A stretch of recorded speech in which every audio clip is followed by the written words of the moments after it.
When the doctors told me Yang Mei Mei might not wake up soon, the room fell silent except for the steady, cruel rhythm of the heart monitor. The sound felt like time itself reminding me that she was still here, but barely. I remember gripping the edge of her blanket so tightly that my knuckles went white. Everything else blurred, the voices, the machines, the hospital smell. All I could see was her face, pale and still, framed by the thin curve of an oxygen tube. I've been here for days, maybe weeks. The nurses come and go, changing shifts, bringing trays I never touch. They tell me I need rest, but I can't leave. Each time the door opens, I flinch, terrified they'll come in to tell me the worst. I've never known fear like this. Not the kind that comes before a performance or a premiere. This is fear that sits in your chest and refuses to let you breathe. When the world outside kept spinning, mine stopped in this small white room. I talk to her because I'm afraid of silence. I tell her about the fans waiting outside, their posters pressed against the glass, candles flickering even in daylight. I tell her about the reporters asking questions I can't answer.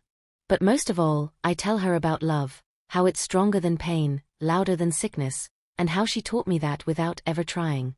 Yang Mei Mei, I whisper, my voice cracking, I know you can hear me somewhere in there. I need you to fight.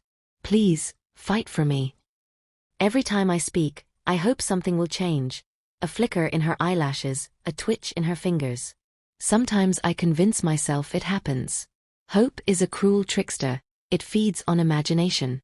But it's all I have left. At night I watch the city lights outside the window. From here they look like stars scattered over water. She always said city lights reminded her of dreams, close enough to see, too far to touch. I promised her I'd take her somewhere quiet, away from noise, where stars belong to no one. We never went. Work got in the way, fame got in the way, and now all I can do is imagine it, the two of us on some hill, her laughter carried by wind instead of applause. Her mother visits every morning. Her eyes are red, her voice gentle but trembling. She keeps thanking me for staying, as if I could ever do anything else. Once she brought an old photo album, Yang Mei Mei as a child, missing teeth, holding a tiny kitten. I stared at that picture for hours. I wanted to memorize every curve of her smile so I'd never forget the way she looked when life still sparkled in her eyes.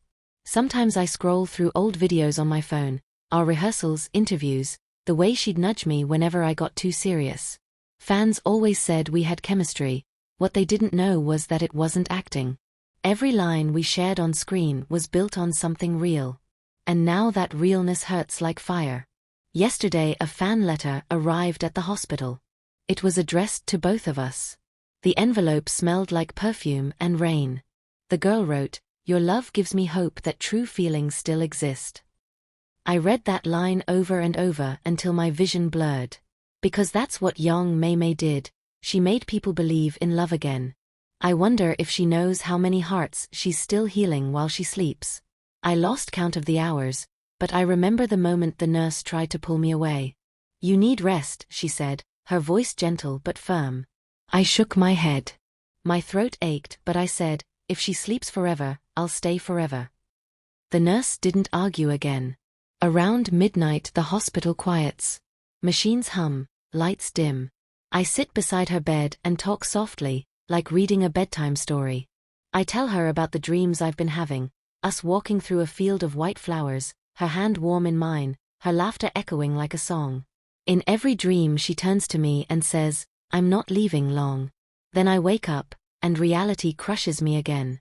Sometimes I think the world outside forgot how fragile she is. Online, people post updates, gossip, prayers, arguments. They debate whether we were truly together, as if love can be measured by headlines. If only they could see her now, the way her chest rises faintly with each breath, the gentle flutter beneath her eyelids, they'd understand that fame means nothing when you're begging the universe for one more heartbeat. The doctors tell me her condition is stable but unpredictable. Stable. Unpredictable. Two words that shouldn't exist in the same sentence. I nod every time they speak, but I don't really hear them.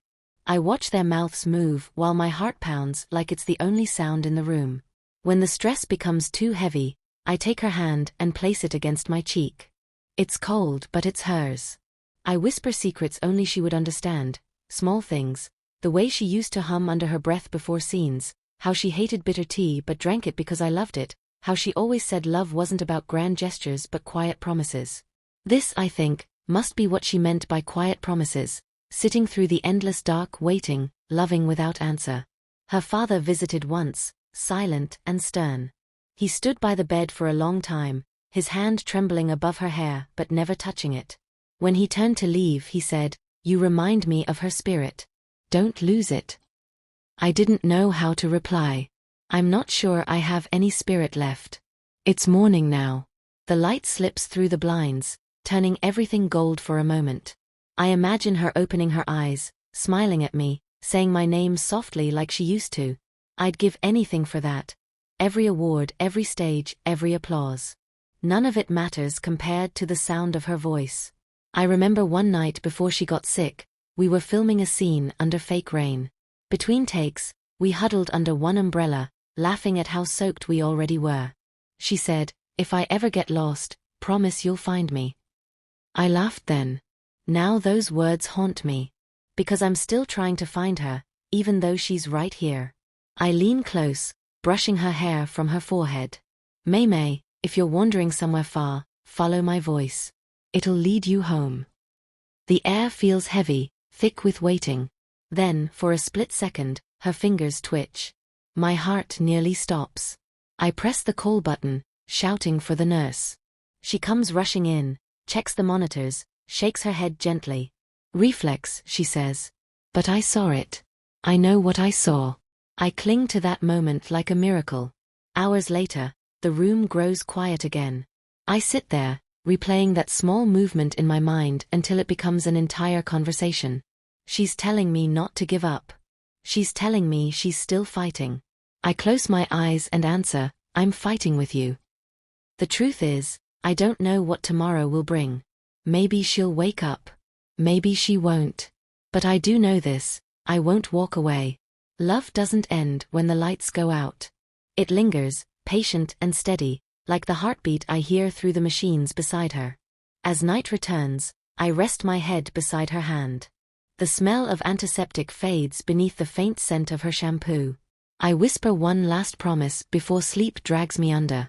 "Even if you sleep forever, I'll stay." The monitor keeps its rhythm, steady, fragile, alive. And for now, that's enough.